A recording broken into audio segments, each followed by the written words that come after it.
Sebanyak 160 anggota maupun mantan anggota Parlemen Indonesia memberikan dukungannya dalam bentuk tanda tangan petisi untuk menghentikan 21 tahun penganiayaan yang dialami praktisi Falun Gong atau Falun Dafa di Tiongkok, terutama terhadap praktek perampasan organ secara paksa.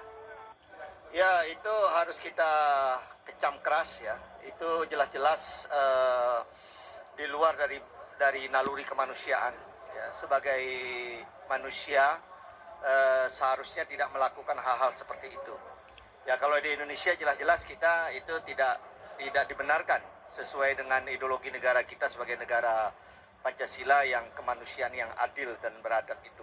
Petisi dukungan yang melibatkan 30 negara ini dianggap sebagai suatu hal mendasar yang patut dilakukan dalam mendukung kemanusiaan tanpa melihat agama, suku, maupun ras. Setiap manusia memiliki hak hidup, sehingga penyiksaan itu adalah mengarah kepada penghilangan nilai-nilai kemanusiaan. Dalam hal ini adalah melanggar Declaration of Human Rights.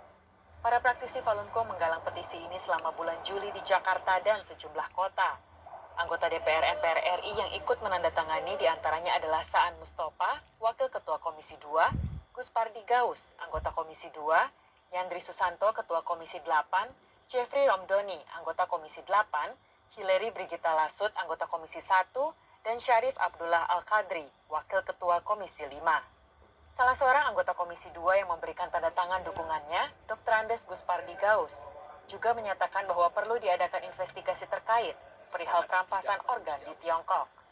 Dan menurut hemat saya perlu dilakukan proses hukum oleh lembaga di PBB karena ini sangat sesuatu kezaliman yang dilakukan sesama anak bangsa.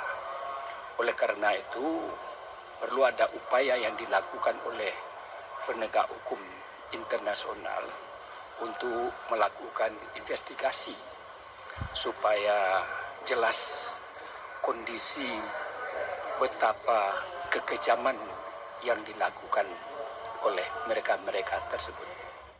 Bulan lalu, anggota DPR MPR RI Weni Haryanto pernah melakukan interupsi dalam sidang paripurna DPR RI pada 18 Juni 2020.